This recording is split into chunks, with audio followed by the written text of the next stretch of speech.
Silence is one of the things I found to miss the most since the birth of my son.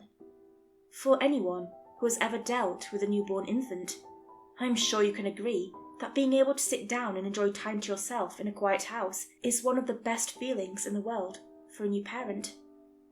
So, as I sat in my house, enjoying the sound of nothing at all as I played video games on mute so as not to upset the baby, I was filled with utter contentment. Then the sound on the baby monitor broke into the silence. It was a snort and a squeal at first, and I held my breath. Then I heard a moan and a whimper, and I stiffened my muscles, willing my son to stay asleep for just a little while longer. But fate had other plans. Like a cannon, the baby began to scream. I sighed and stood up, silently wishing that my wife would hear and get to the baby before me. As I took a step forward, I heard my wife's voice on the monitor.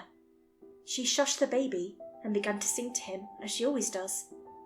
I relaxed and sat back down and went back to my game, until I heard what she was singing.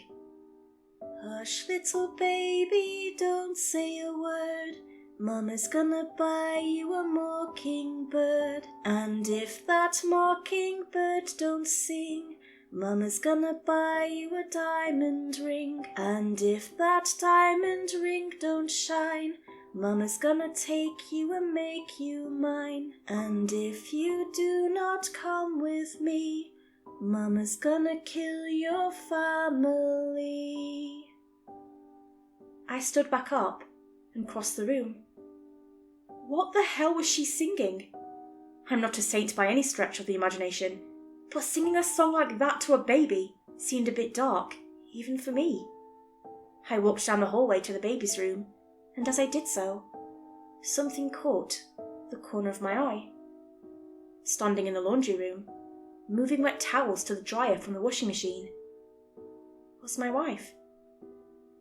I frowned and opened my mouth to ask a question when I heard the choking scream of my son down the hall. I've heard him bellow at the top of his lungs before, but never like this. This was a deeper, louder wail that no parent ever wants to hear from their newborn. I bolted down the hall and threw open the door to the nursery, but the second my hand touched the doorknob, the sound stopped completely. Silence again filled the house the moment I stepped into the baby's room, but this was different than before. This was an eerie silence that tasted bitter and made my skin tighten and my hair stand on end. I swallowed and went to the crib and peered over the edge. There, sleeping soundly as if nothing had happened at all, lay my son. I reached out and stroked his head, then immediately pulled my hand back as my fingers brushed along a warm wetness. I examined the substance on my fingertips. It was cloudy and a little sticky, and as I rolled the pads of my fingers together and pulled them apart, a thin strand clung to my fingertips. It reminded me of the thick globs of sputum that would fall from the jowls of a St. Bernard I had growing up. Whenever he licked anything, it left behind a slimy trail, just like what was now on the back of my son's head. I stepped back and scanned the room for anything unusual, and that's when I noticed the footprints made in the freshly vacuumed carpet, leading from the closet door.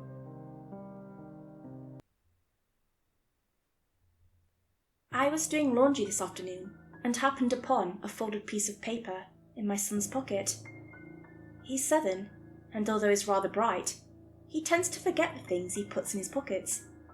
I found everything from candy to rocks, and anyone who's had kids knows you should always check pockets before jeans hit the washing machine. As I usually do, I unfolded this piece of paper to see what it was, and found that it seemed to be homework from class. It had today's date in the top right corner, and his handwriting on it, where it asked a series of questions like, who's your favourite member of your family, and how many siblings do you have? As I read the assignment, the further I got down the page, the more a knot formed and tightened in the bottom of my stomach. The questions and directions on his homework assignment were rather unusual, and didn't seem at all appropriate for my 7-year-old, or any other kid for that matter. I've transcribed it here. The paper itself has pumpkins and ghosts on the border, And honestly, had I not read it, I would have just thought this was just an ordinary elementary school activity for Halloween. Spooky Halloween Project. Directions. This is an exercise in following instructions.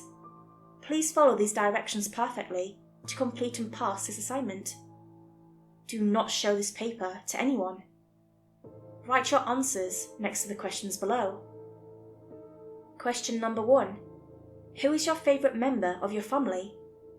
My sister. Question number 2. How many siblings do you have? 1. Question number 3. What age is your youngest sibling? 4. Question number 4. Do you believe in God? Yes. Question number 5. What scares you the most? The dark. Question number 6. How old are you? 7. Please copy the following sentence. The sentence on the piece of paper seemed like nothing more than a jumbled mess of words. Here, I typed them out for you. After you've completed these directions, hide this paper somewhere in your house just before bedtime. Hide this paper somewhere in your house just before bedtime, and be sure to keep it a secret. He answered all the questions himself and copied down the text. I asked him about it after I read it, but he told me he didn't know anything about that paper. I even showed it to him, but he insisted he still didn't know. Now, I'm not stupid, but I'm also inclined to believe my son, who's never been able to lie very well. I did not want that thing in my house, so I put it out in the mailbox. I plan on taking it down to the school tomorrow to talk about more appropriate homework assignments and to find out just what the teacher was thinking. But that knot in my stomach just won't go away. I may be paranoid, but ever since I found that paper, I felt on edge. Like someone is watching me. I don't know what to do. Does anyone know anything about this assignment? Does anyone here recognize the language being used in the sentence he copied down? This whole thing just doesn't feel right.